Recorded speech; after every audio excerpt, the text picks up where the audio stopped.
আমার স্নেহের ছাত্র ও ছাত্রীরা, আজ আমি তোমাদের জন্য নিয়ে এসেছি দশম শ্রেণীর ইতিহাসের দ্বিতীয় অধ্যায় সংস্কার, বৈশিষ্ট্য ও পর্যালোচনা অধ্যায় থেকে 2 নম্বরের কিছু সাজেস্টিভ প্রশ্ন, যা তোমাদের 2027 মাধ্যমিক পরীক্ষায় খুব উপযোগী ভূমিকা নেবে। প্রশ্নোত্তরগুলো তোমরা খাতায় লিখে অনুশীলন করো, যা তোমাদের আগামী পরীক্ষায়, টেস্ট পরীক্ষায় এবং মাধ্যমিক পরীক্ষায় কার্যকরী ভূমিকা নেবে। প্রথম প্রশ্ন, গ্রাম বার্তা প্রকাশিকা কেন প্রকাশিত হয়? উত্তর লেখো। শহর ও নগর থেকে প্রকাশিত বাংলা সংবাদপত্র ও পত্রিকাগুলি বিদেশি সংবাদ ও শহর নগরের সংবাদসমূহের ওপরেই গুরুত্ব দিত। সেই সব সংবাদপত্র ও পত্রিকাগুলিতে গ্রামীণ ঘটনাসমূহ ও গ্রামীণ সংবাদ সবসময়ই অবহেলিত ছিল। হরিনাথ মজুমদার তার প্রকাশিত গ্রাম বার্তা প্রকাশিকায় 1863 খ্রিস্টাব্দের মে মাসের প্রথম সংখ্যায় বলেছিলেন, তার পত্রিকার উদ্দেশ্য গ্রামীণ সমস্যা ও গ্রামীণ ঘটনাসমূহকে পাঠকদের সামনে তুলে ধরা, গ্রামবাসী প্রজারা কিভাবে অত্যাচারিত হচ্ছে তা সরকারকে জানানো। দ্বিতীয় প্রশ্ন, কাঙাল হরিনাথ কাকে বলা হয়? তাঁর প্রকাশিত পত্রিকার নাম কি? কাঙাল হরিনাথ হরিনাথ মজুমদার কাঙাল হরিনাথ নামে সুপরিচিত ছিলেন। নিঃস্ব হরিনাথ সারা জীবনে সচ্ছলতা পাননি, তাই সাধারণ মানুষের কাছে তিনি কাঙাল হরিনাথ হিসেবে পরিচিত ছিলেন।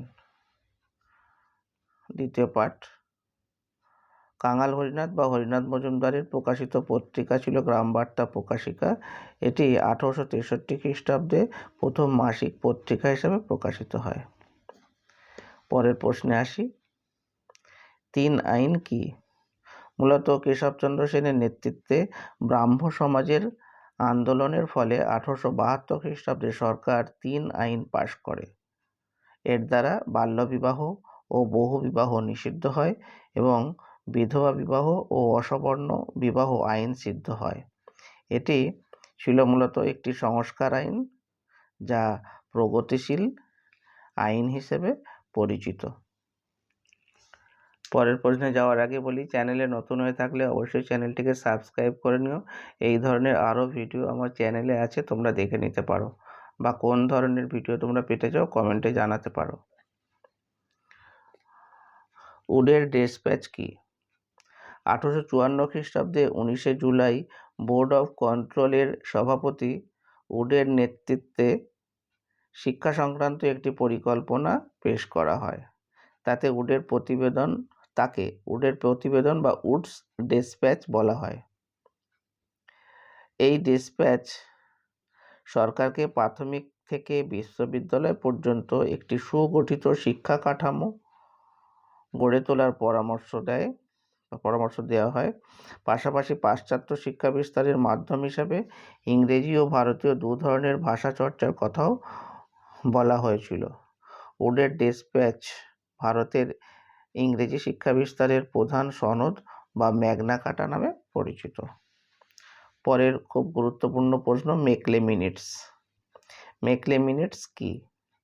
1835 খ্রিস্টাব্দে 2রা ফেব্রুয়ারি জেনারেল কমিটি অফ পাবলিক ইনস্ট্রাকশনের সভাপতি টমাস ব্যাবিংটন মেকলে ভারতবর্ষের শিক্ষার প্রাঙ্গণে একটি প্রতিবেদন বা মিনিট পেশ করেন।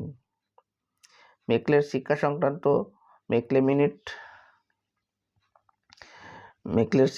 এই প্রতিবেদনটি মেকলে মিনিটস নামে পরিচিত। এই প্রতিবেদনে মেকলে বলেন, ভারতবর্ষে ইংরেজি শিক্ষিত মধ্যবিত্ত শ্রেণী তৈরি করাই ঔপনিবেশিক প্রশাসনের প্রধান উদ্দেশ্য হওয়া উচিত। মেকলে ভারতে ইংরেজি ভাষার মাধ্যমে শিক্ষা বিস্তারের কথা বলেন। পরের প্রশ্ন, হিন্দু কলেজ কত খ্রিস্টাব্দে প্রতিষ্ঠিত হয়? এর বর্তমান নাম কি? 1817 খ্রিস্টাব্দে 20 জানুয়ারি হিন্দু কলেজ প্রতিষ্ঠিত হয়। 1854 খ্রিস্টাব্দে এটি প্রেসিডেন্সি কলেজ নামে পরিচিত হয়, তবে বর্তমানে এর নাম প্রেসিডেন্সি বিশ্ববিদ্যালয়। পরের প্রশ্ন, কে কি উদ্দেশ্যে এশিয়াটিক সোসাইটি স্থাপন করেন? কলকাতা সুপ্রিম কোর্টের অন্যতম বিচারক স্যার উইলিয়াম জোন্স 1784 খ্রিস্টাব্দে কলকাতায় এশিয়াটিক সোসাইটি প্রতিষ্ঠা করেছিলেন। মূলত সংস্কৃত ভাষায় লেখা প্রাচীন ভারতীয় সাহিত্যগুলি আধুনিক ইংরেজি ভাষায় অনুবাদ করাই ছিল এই সংস্থার প্রাথমিক উদ্দেশ্য। জোন্স মনে করতেন এই চর্চার ফলে ভারতের শিক্ষিত মানুষের সঙ্গে ব্রিটিশদের বোঝাপড়া অনেক সুষম হবে। সেই সুষম বোঝাপড়ার ভিত্তিতেই ঔপনিবেশিক প্রশাসন আরও সুগম হবে। পরের প্রশ্ন লিখে অনুশীলন করবে তোমাদের, বারবার বলছি যেটা। তো শ্রীরামপুর ত্রয়ী কাদের বলা হয়? জন মার্সম্যান, উইলিয়াম ওয়ার্ড এবং উইলিয়াম কেরি শ্রীরামপুর ব্যাপটিস্ট মিশনের এই 3 ধর্মপ্রচারক শ্রীরামপুর ত্রয়ী নামে পরিচিত। এরা 1800 খ্রিস্টাব্দে শ্রীরামপুরে ব্যাপটিস্ট মিশন স্থাপন করেন। এরা 1818 খ্রিস্টাব্দে শ্রীরামপুরে একটি ইংরেজি বিদ্যালয় স্থাপন করেন।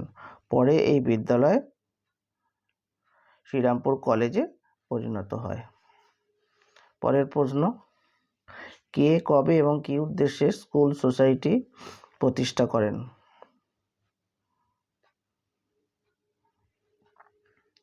1817 খ্রিস্টাব্দের 4 July David Hare school society প্রতিষ্ঠা করেন।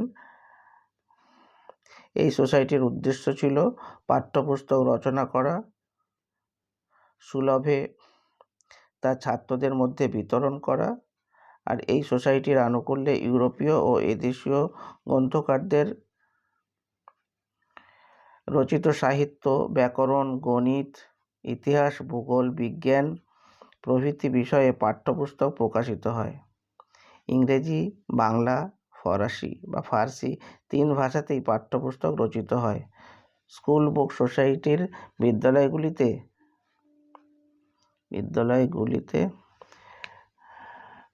ও হিন্দু কলেজে এই বইগুলি পড়ানো হতো।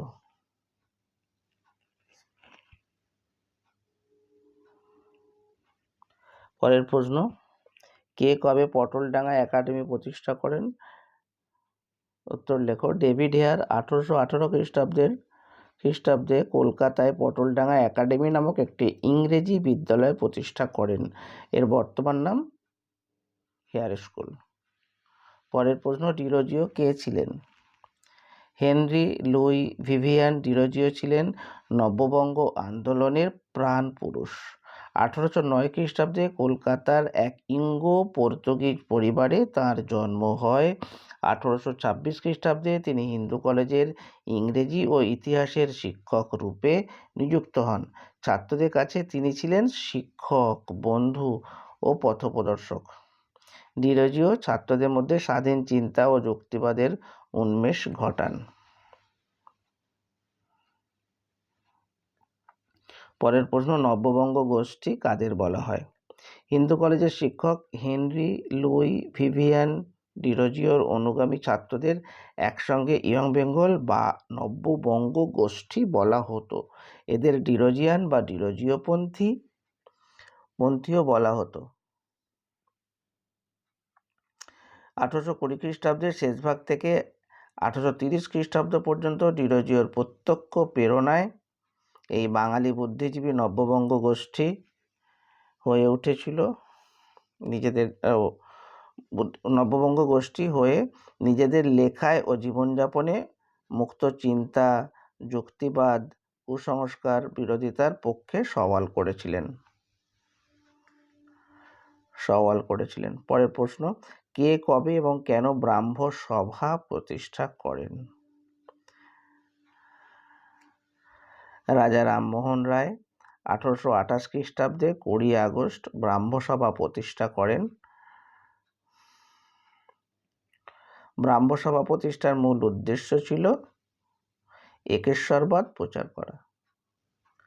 তোমাদের বলে রাখি, এই নোটস PDF আকারে কিনতে বা অনলাইন বা অফলাইনে পড়তে কেউ যোগাযোগ করতে চাইলে ডেসক্রিপশানে দেওয়া নম্বরে যোগাযোগ করতে পারো। পরের প্রশ্ন, কে, কবে এবং কেন ব্রাহ্ম সমাজ প্রতিষ্ঠা করেন? কোথায় ব্রাহ্ম সমাজের নিজস্ব উপাসনাগৃহ নির্মিত হয়? রামমোহন রায় 1828 খ্রিস্টাব্দের ব্রাহ্ম সভা প্রতিষ্ঠা করেন। পরে 1830 খ্রিস্টাব্দের 23শে জানুয়ারি ব্রাহ্ম সভার নাম রাখা হয়, নামকরণ করা হয় ব্রাহ্ম সমাজ। পৌত্তলিকতা বর্জন করে নিরাকার পরম ব্রহ্মের উপাসনা করাই ছিল ব্রাহ্ম সমাজের প্রধান উদ্দেশ্য। সমাজ সংস্কারও এই সমাজের অন্যতম উদ্দেশ্য ছিল। আপার চিতপুর রোডে ব্রাহ্ম সমাজের নিজস্ব উপাসনাগৃহ নির্মিত হয়।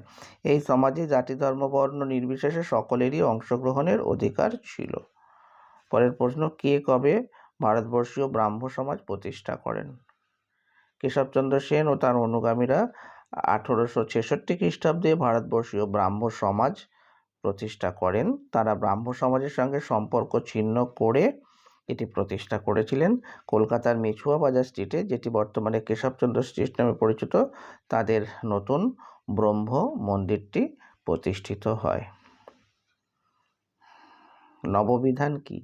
কেশবচন্দ্র সেন ব্রাহ্ম সমাজের সাংগঠনিক ও উপাসনা পদ্ধতিতে পরিবর্তন নিয়ে এলে প্রাচীনপন্থী বা প্রগতিপন্থী ব্রাহ্ম নেতারা, তাদের মধ্যে দুজনের নাম শিবনাথ শাস্ত্রী বা আনন্দমোহন বসু, ভারতবর্ষীয় ব্রাহ্ম সমাজ থেকে বেরিয়ে এসে 1878 খ্রিস্টাব্দে সাধারণ ব্রাহ্ম সমাজ প্রতিষ্ঠা করেন। এই অবস্থায় কেশবচন্দ্র সেন গড়ে তোলেন নববিধান ব্রাহ্ম সমাজ 1880 খ্রিস্টাব্দ। এই সময় তিনি অবতারবাদ ও ভক্তিবাদের ওপর জোর দেন। এছাড়া তিনি সমন্বয়বাদী ধর্মের প্রতি আকৃষ্ট হয়েছিলেন। ভিডিওটা শেষ পর্যন্ত দেখার জন্য অবশ্যই তোমাদের ধন্যবাদ জানাই। ভালো লাগলে বন্ধুদের মাঝে শেয়ার করে দিও, কমেন্ট করে জানাতে ভুলবে না।